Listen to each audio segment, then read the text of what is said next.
Good morning. If you'll join me in lighting the chalice, the words are in your order of service.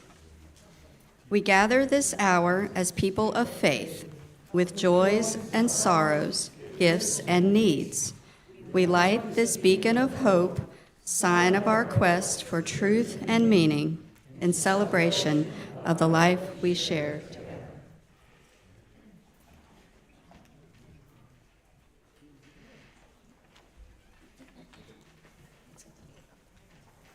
As the chalice is lit, may we use this time to quiet our hearts and quiet our souls and quiet our minds as we gather ourselves together to be in this place, fully in this place together. Thank you.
Morning.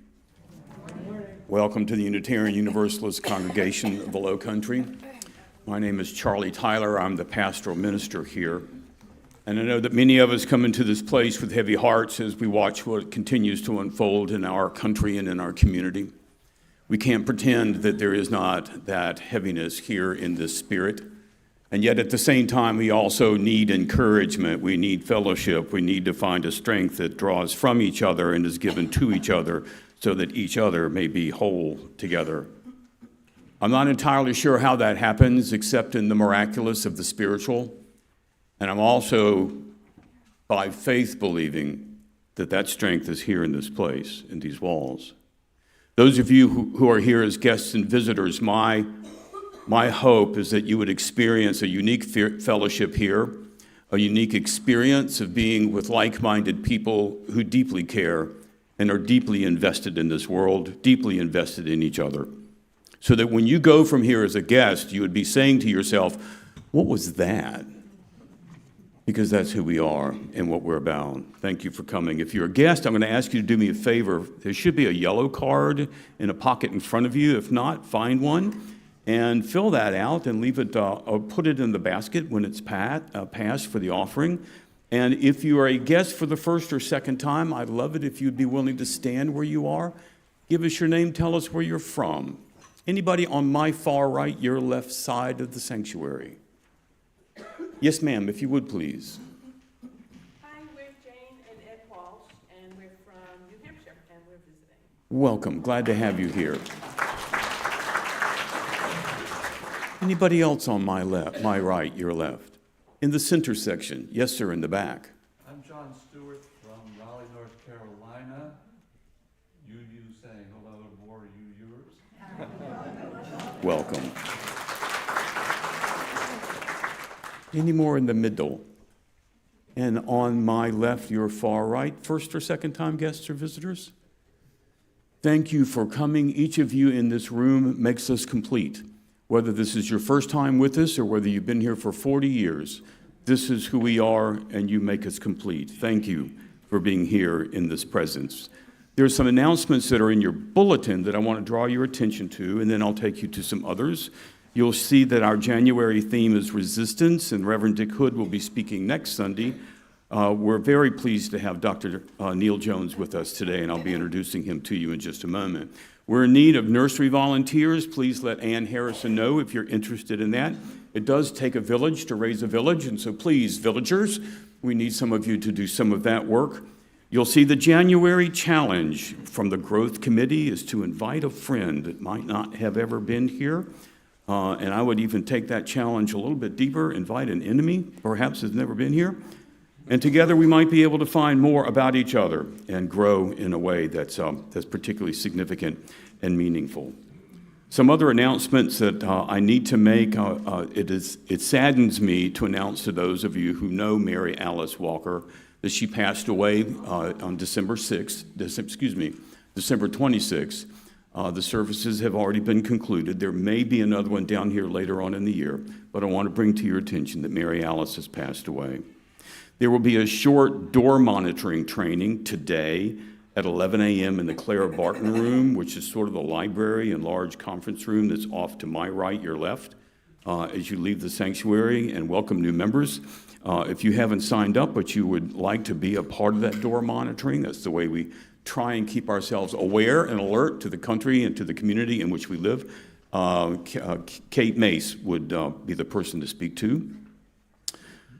There is a way for those of you who are interested in becoming a member of the Unitarian Universalist Congregation of the Low Country. If you've never been a part of us but would like to join, we have a 3-part membership program. It's called Path to Belonging. It will begin on February 8th, the 15th, and February 22nd, right after the talkback. It's a way for you to get a feel for who we are as a larger group, as a denomination, and who we are as a local body, and what matters to us and how we go about our lives. And so if you're interested in that, even if you're a longtime member, you're more than welcome to join. Perhaps you can learn some new things. Speak to Ann Harrison about that. I mentioned this a couple Sundays ago. I need for you guys to do me a favor. If you would, please smile at me. Say hello to me. Hello to me. I just did an interview for greeters. Most of you passed.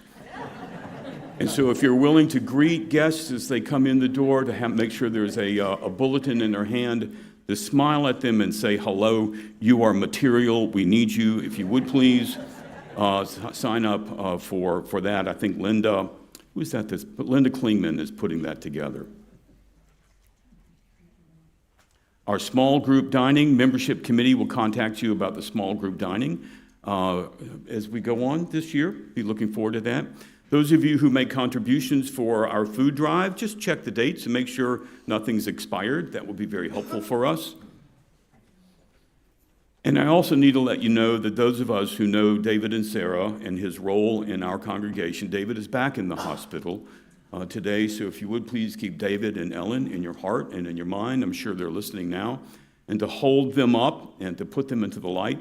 so that David might be able to find strength to come back home. And my last comment is that the Native American tribes, who were the original stewards of the land around Malfris Road and Bluffton, were the Kusabo, the Escamanku, and the Yamasee. And as we gather ourselves here together, I pray that we might be able to find hope in this place.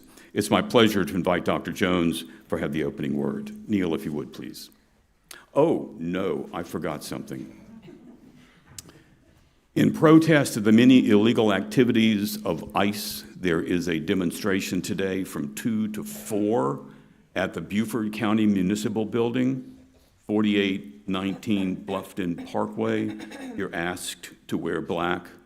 I am wearing black. But I need to let you know that shortly after the announcements, I need to step aside. I have another responsibility in our community at a funeral service that I'll be conducting. So I'll need to step aside. I'm not leaving. I'm not mad at Neal. That's not what that's about. But I do want to let you know. But please, in light of this protest of the many illegal activities of ICE, join us today. I'm going to leave this. Cheryl, would you raise your hand? Cheryl McCarthy. She will get information to you. I'm going to put this back in her hand, and it'll be outside so you can get the address. Okay? All right. Thank you. Dr. Jones, if you would, please.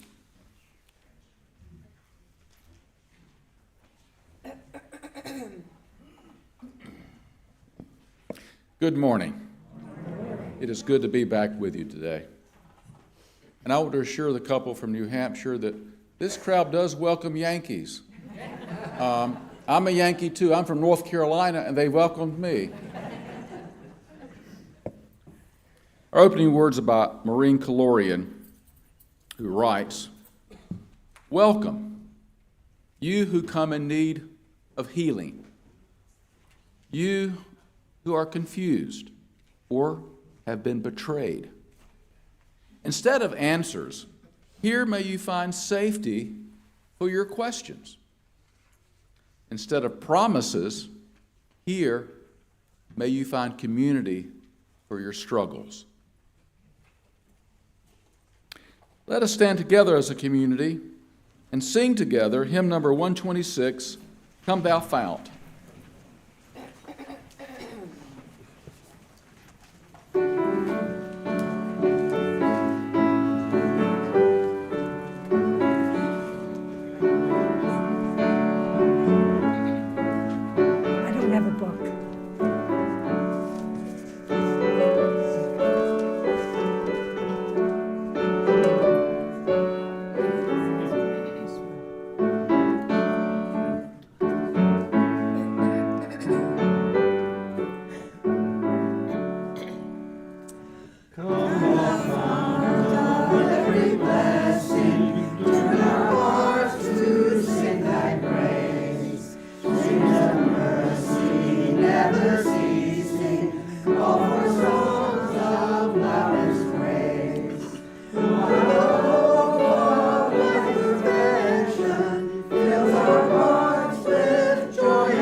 now is the time we share from our abundance. Any donations you bring for Sandalwood Community Food Pantry or Bluffton Self-Help can go in the back of the sanctuary. And like Charlie said, make sure to check the expiration dates. And we also sustain our community to sustain the work of this congregation. If you're a visitor, please let the basket pass. Your presence is your gift to us. Thank you.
Thank you for your generosity.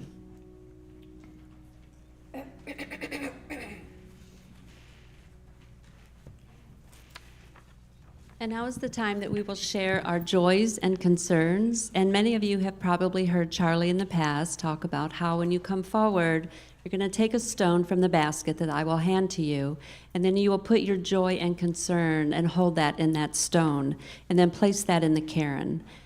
So if you do have a joy and or concern, please come forward, share with us your name, and briefly share with us your joy and or concern, and then place your stone in the cairn.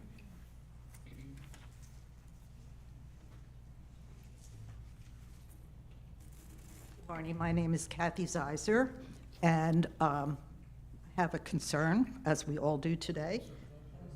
I have a concern, as we all do today. I'm going to ask you to keep in your hearts the family of Renee Nicole Good from Minnesota.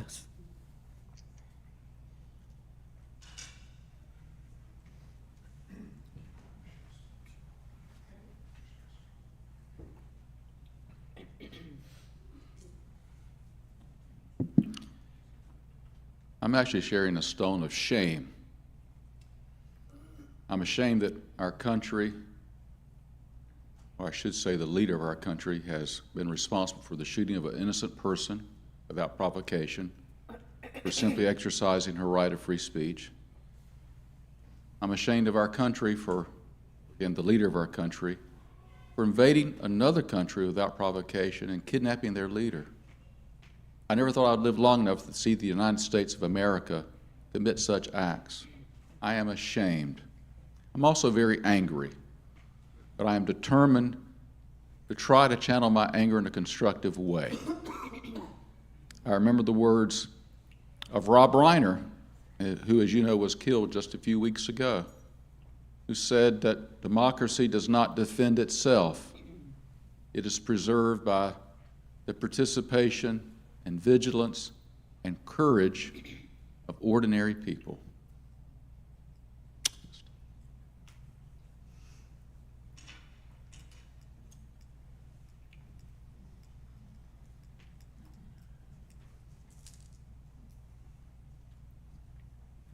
Hi, I'm Kathy, and I stood up here last week with the big concern of my sister in the hospital after mitral valve replacement.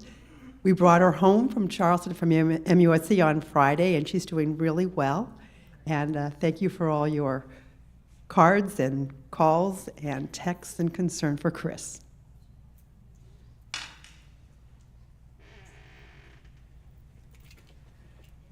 Hi, I'm Candida. I wanted to let you know that Mary Watson successfully had shoulder replacement surgery. She is home, doing well, and would love to hear from any of you. Send cards. Thank you.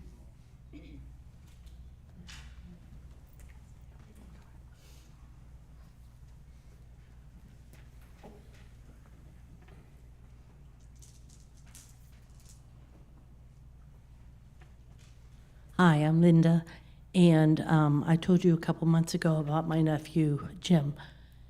He is 53. His mother lost her other son in 2018. Her husband is in end-stages dementia, and Jim is having surgery tomorrow. Very, very serious surgery because he has cancer of the appendix, which his appendix burst. So please, please keep him in your heart. I would greatly appreciate that. Thank you.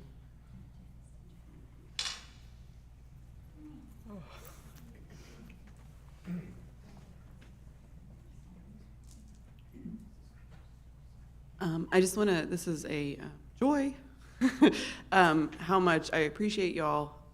My surgery, I had surgery back in November, and it went really well. And I had 8 biopsies, and all were clear. So that was really exciting after so much negative, yay. We did end up getting like the flu right after and bronchitis, so it was like a mess in our house. But I'm healing well, I've been able to exercise, and it's been good. So there's some positivity. I'll take it, right? Still a lot. It's like, whew, but yeah, a little good for the morning. And thank you all for reaching out and taking care of my kids and all. I appreciate it. Thank you, everybody.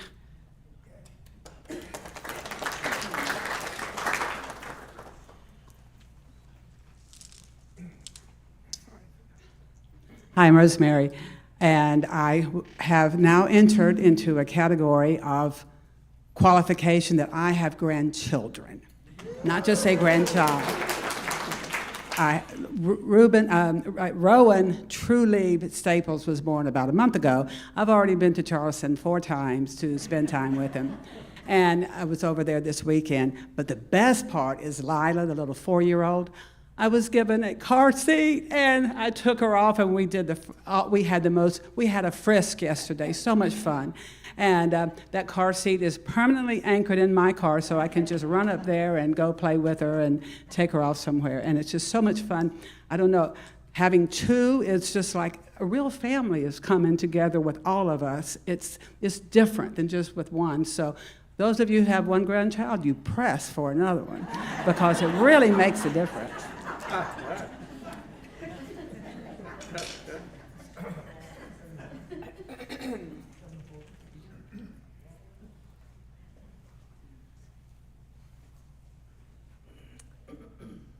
I have a joy of gratitude to this community.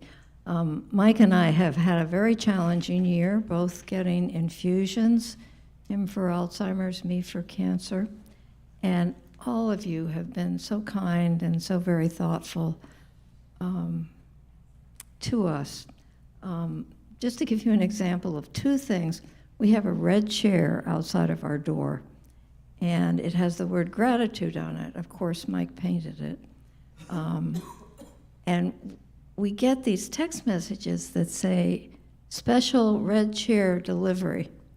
And we look on the red chair, and there is something usually home-baked, gluten-free, just a little gift and a surprise, and it's all from Pam Green. She's been doing this since the beginning of the year, or since all this started.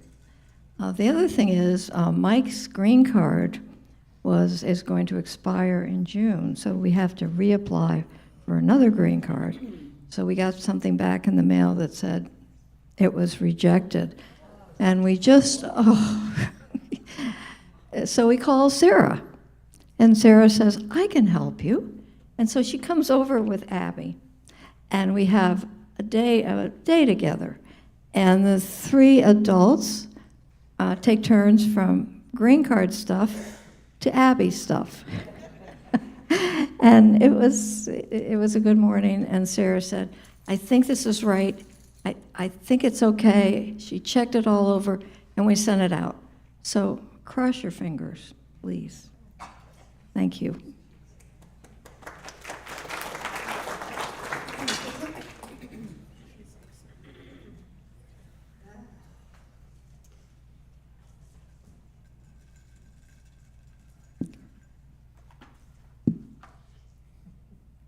I'm officially in the Michael and Stephen Club. I was just recently diagnosed with, well, I'm calling it my hippocampus being on the fritz and my amygdala. My memory is getting really, really bad, and I'm struggling. So it was substantiated by the neurologist, by the primary care, at early stage, but I'm not going down without a fight. So I'm not a victim. This is my biology for whatever. And I have choices, and I have things that I can do to try to keep it at bay. So I appreciate all of you being here. You're my family down here in South Carolina. I have no other family down here except for Rosie, my dog. So thank you for being here. I thought it was important for you guys to be aware. And I'm okay, sort of.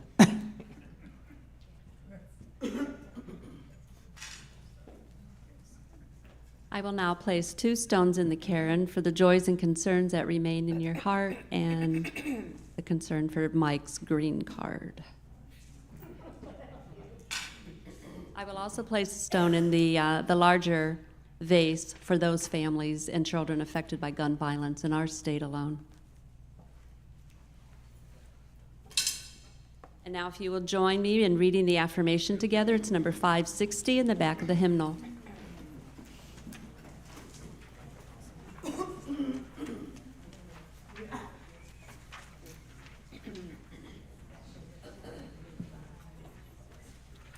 People say, what is the sense of our small effort?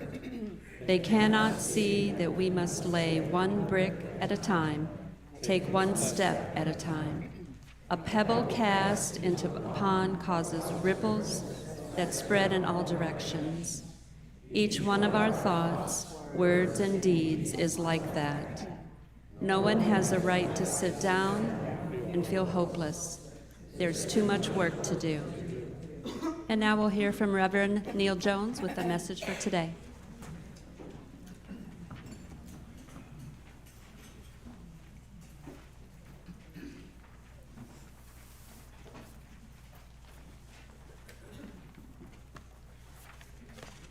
Well, how times have changed.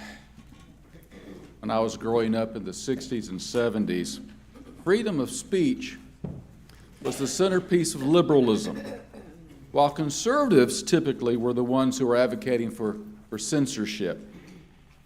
Back then, when the civil rights, feminist, and anti-war movements were pushing against the status quo, a typical case was the case of Mary Beth Tinker, who was 13 years old at the time when she was suspended by her school in Des Moines, Iowa, for an extreme act of free speech, wearing a black armband in protest of the Vietnam War. Her case wove its way all the way up to the Supreme Court, which upheld her First Amendment right to free speech in the landmark Tinker versus Des Moines decision in 1969. But today it seems the roles are reversed, especially on college campuses. There are speakers being shouted down by organized mobs of hecklers. Such was the experience of Israeli Ambassador Michael Oren at the University of California, Irvine. or speakers who require hundreds of thousands of dollars of security measures in order to appear on campus. Such was the experience of conservative pundit Ben Shapiro at Berkeley. Or speakers who are physically barred from reaching the auditorium. That's what happened to Heather McDonald at Claremont McKenna College outside Los Angeles. Or speakers who are humiliated by their students and hounded from their positions for allegedly hurting students' feelings. That's what happened to Erica and Nicholas Christakis of Yale. And there is violence. Listen to a description from Middlebury College professor Allison Stanger of what happened when she moderated a conversation with libertarian scholar Charles Murray. The protesters succeeded at shutting down the lecture. So we were forced to move to another venue and broadcast our discussion via live stream. While students had figured out where we were, banged on the windows, and set off fire alarms. Afterward, as Dr. Murray and I left the building, a mob charged us. Most of the hatred was focused on Dr. Murray, but when I took his right arm to shield him and to make sure we stayed together, the crowd turned on me as well. Someone pulled my hair, while others were shoving me. I feared for my life. Once we got into the car, protesters climbed on top, hitting the windows and rocking the vehicle whenever we stopped to avoid harming them. I'm still wearing a neck brace and spent a week in a dark room to recover from a concussion caused by whiplash. Right-wing provocateur Milo Yiannopoulos was invited to speak at the University of California at Berkeley. However, 1,500 student demonstrators surrounded the building where he was scheduled to speak with the intention of preventing him from speaking. They succeeded by breaking windows, throwing Molotov cocktails, shooting fireworks into the building, dismantling barricades, throwing rocks at police officers, and other acts of violence and vandalism, resulting in $500,000 worth of property damage. Now, the irony of this violent disruption of free speech is that UC Berkeley is where the free speech movement began back in 1964. As I said, times have sure changed. In their book, The Coddling of the American Mind, authors Greg Lukianoff and Jonathan Haidt write about the trend on U.S. college campuses of liberal students pressuring others, fellow students, professors, and guest lecturers, not to say anything they deem offensive or harmful. And as these incidents confirm, they're sometimes willing to use intimidation and even violence to achieve their ends. Lukianoff and Haidt have coined a term to describe this trend: safetyism. Safetyism refers to a culture or belief system in which safety has become an ultimate value, such that a person should be safe not only from car accidents or physical assault, but from ideas, beliefs, and opinions which one regards as offensive or harmful. Now, since the bar of what is considered harmful has been lowered from actions to include ideas, beliefs, and opinions, many students feel justified in using violence to shut down speech they regard as violent. Lukianoff and Haidt, as well as other observers of academic life, have noticed that this idea that college students should not be exposed to offensive opinions began to take hold around 2013. According to recent surveys, a majority of college students 58% to be exact, say that they should not be exposed to intolerant or offensive ideas. 7 out of 10 incoming freshmen say that colleges should prohibit racist and sexist speech on campus. And 43% say that colleges should have the right to ban extreme speakers. Nearly double the proportion who agreed with that statement back in 1971. Now, I see two problems with this attitude of safetyism, a philosophical problem and a practical problem. The philosophical problem is that it violates the principle of free speech, which, by the way, is enshrined in the First Amendment of our Constitution. Congress shall make no law abridging the freedom of speech or of the press. Now, except for cases in which speech is used to commit slander or libel, or for cases in which speech is used to incite a clear and present danger, such as falsely shouting fire in a crowded theater, the Supreme Court, in dozens of cases throughout its history, has given wide latitude to all forms of speech, no matter how seemingly wrong-headed, offensive, or disloyal the speech may seem. Why? Because the founders were students of history, and history has proven time and time again that government officials, and by extension any authority, cannot be trusted to decide what views the citizens of a democracy should be permitted to espouse or to hear. People are human beings, not angels. And history has proven that people in power will often yield to the temptation to use their power to favor speech that is favorable to them. That's why freedom of speech is a right. And like all rights, it must be defended from those who would take it away. But what about speech that is offensive and insulting? Well, the problem is everybody offends somebody whenever they express themselves, whether you intend to or not. Or as Churchill observed, everyone's in favor of free speech. Hardly a day goes by without it being extolled. But some people's idea of it is that they're free to say what they like, but if anyone says anything back, well, that's an outrage. If I'm insulting you because you're a conservative, and you're insulting me because I'm a liberal, and if we control speech depending on whether conservatives or liberals happen to be in control of the government, then sooner or later, neither one of us will be free to speak.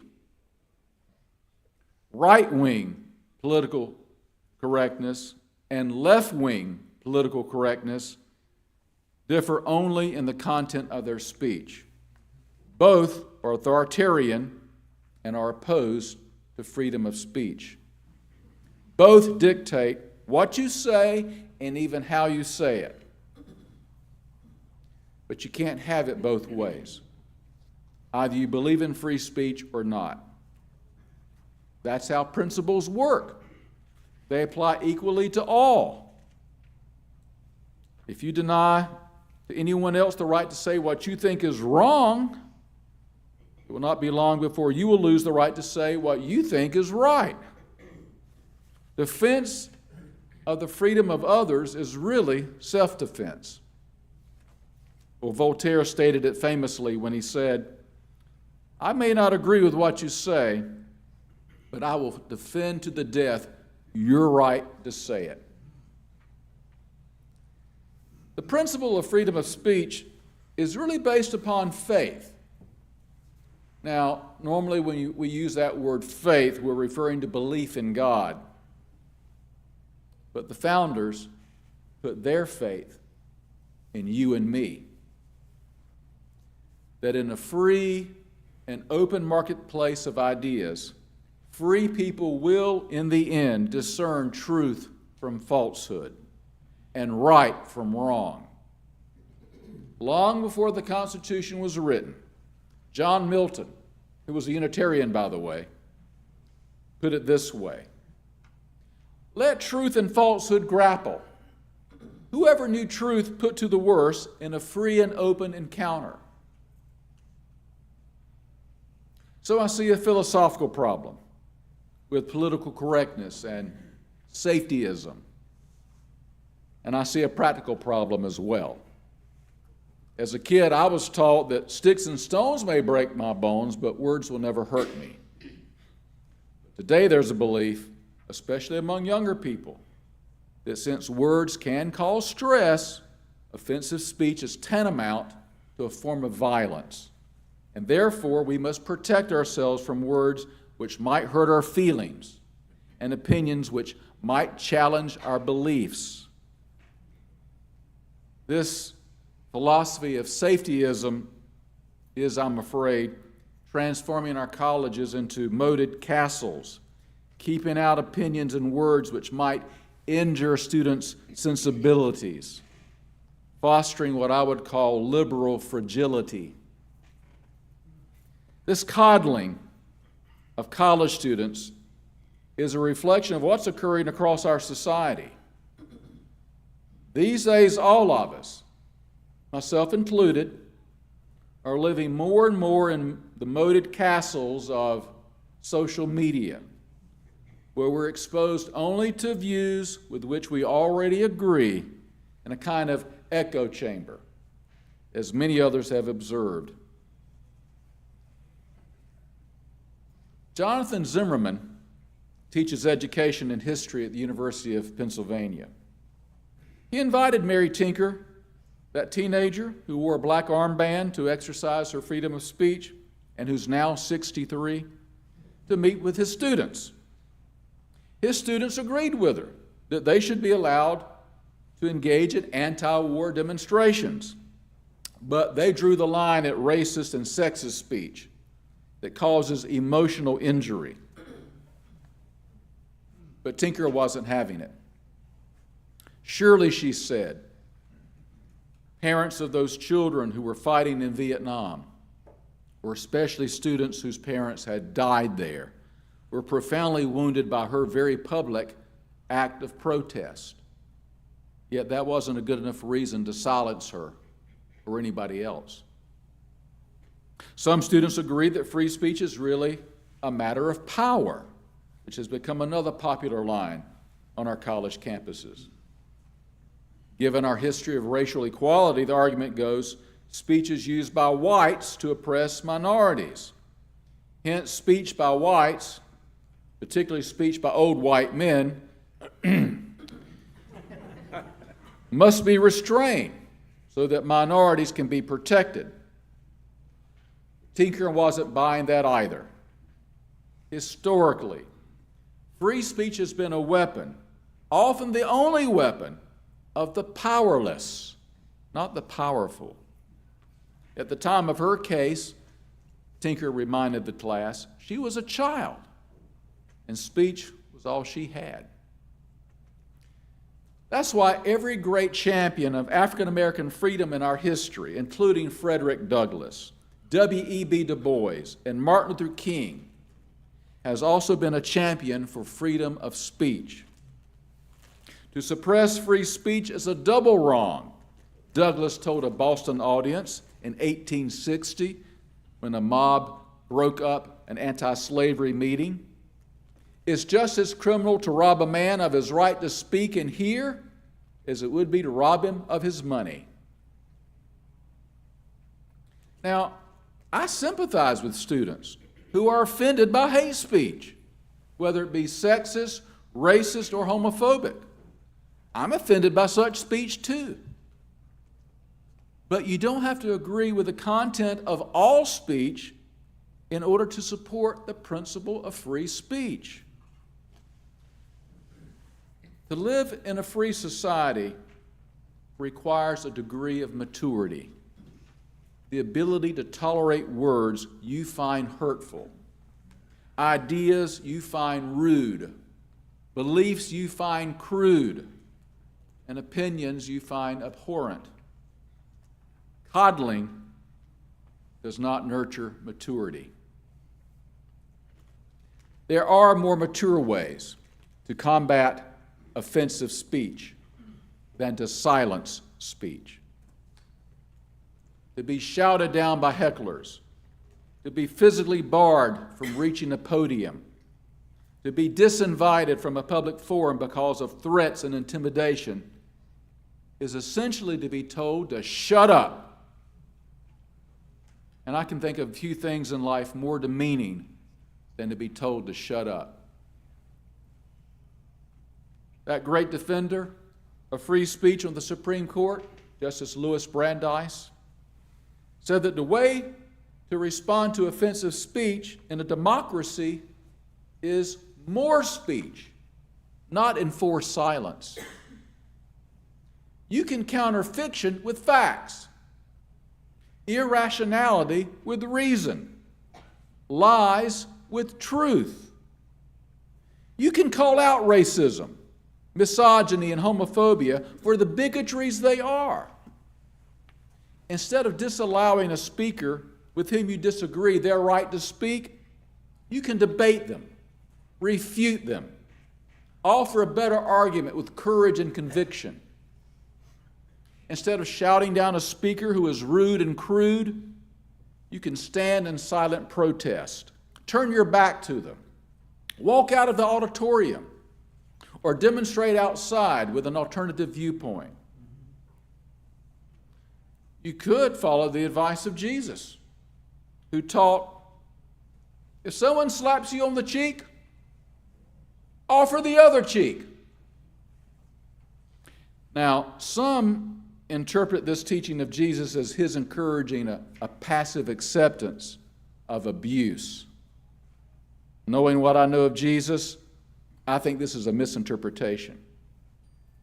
I think Jesus was urging his followers to defiantly reject retaliation and retribution and to boldly offer a better example. In other words, when someone else takes the low road, you take the high road. Or as we say back home, don't ever wrestle with a pig. You'll just get dirty and the pig will enjoy it. When someone else speaks to you or treats you in a demeaning way and you return that behavior to them, they have succeeded at persuading you to stoop to their level. Remember, they are not your teacher. Our teachers are Jesus, the Buddha, Gandhi, King, Mandela, the Dalai Lama, and a host of other people, past and present, who have shown us the true meaning of human dignity. Take the high road for your own self-respect. Take the high road for the sake of a more civil and humane world. Let me share with you a response to rudeness that demonstrates a firm but respectful rebuttal. Last month, our president sent out one of his frequent insults over Twitter. Now, the person who raised the ire of the president this time was ABC News reporter Jonathan Karl, whom the president called, among other things, a lightweight reporter. But he misspelled his name. Karl spells his name with a K, but the president spelled it with a C, so that the Jonathan Karl with a C became the president's Twitter target, and consequently, the target of thousands of infuriated tweets from Trump supporters. Now, the Reverend Jonathan Karl with a C is a Southern Baptist minister in Kentucky, and he published an open letter to the president. Dear Mr. President, although I was an accidental casualty caught in the crossfire of your tweet, your attack was very purposeful and hurtful. Many others, whether American citizens or global citizens, feel wounded and hurt by the shrapnel and side effects of your ongoing Twitter attacks. Your heart must be in a dark place to have such a consistent flow of defamation and disrespect towards so many. Please don't make the Twitter universe such a dark and depressing place. It shouldn't be a place to argue, fight, or jockey for position. We can disagree and debate without childish name-calling. You can make Twitter a better place. I have to say I'm proud of one of my own, fellow Southern Baptist, for exemplifying the teachings of Jesus. In the United States of America, you have the legal right to be rude, but you have the moral responsibility to be respectful. Amen.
Let us stand and sing together hymn number 205, a very familiar hymn, Amazing Grace.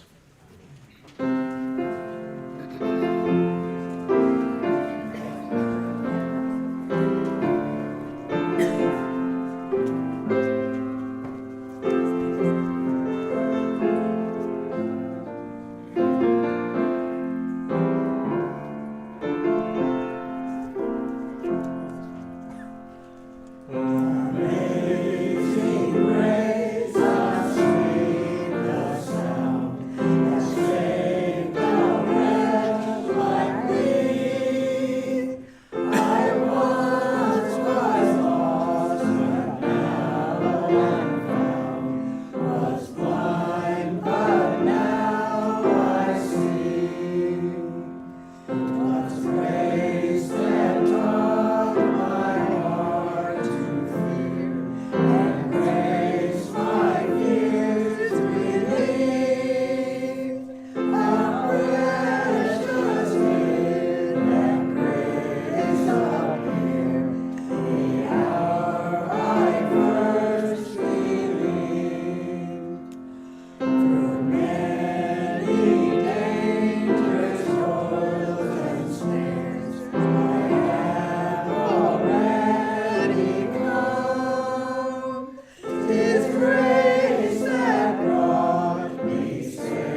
our closing words by Reverend Elizabeth Strong, who writes, "Our Unitarian heritage bids us gather in community to celebrate our heritage of freedom, reason, and tolerance.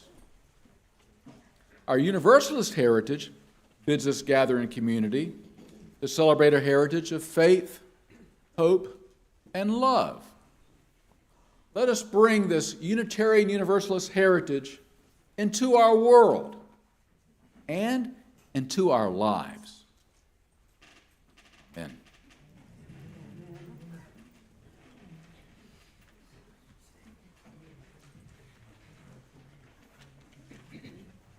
Please join me in extinguishing the chalice. The words are in your order of service. While we extinguish this flame, we continue to carry in our hearts the light of truth, the warmth of community, and the fire of commitment until we are together again. I would remind you that after a brief coffee break, those who would like to stay for a talk back may do so. We can discuss this theme further. Thank you.